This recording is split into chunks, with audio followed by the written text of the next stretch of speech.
Welcome to MiConvert. In this tutorial, I will show you how to convert SLDPRT files to PLY format, completely free and online. Open your browser and search for SLDPRT to PLY.MiConvert.com. Click on the first result to go straight to the converter. You are now on the SLDPRT to PLY converter page.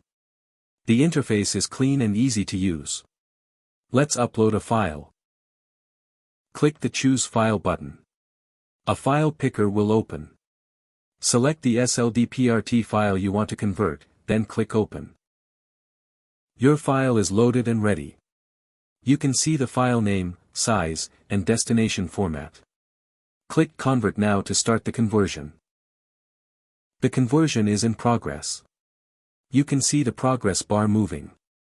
This usually takes just a few seconds. Done. Your file has been successfully converted.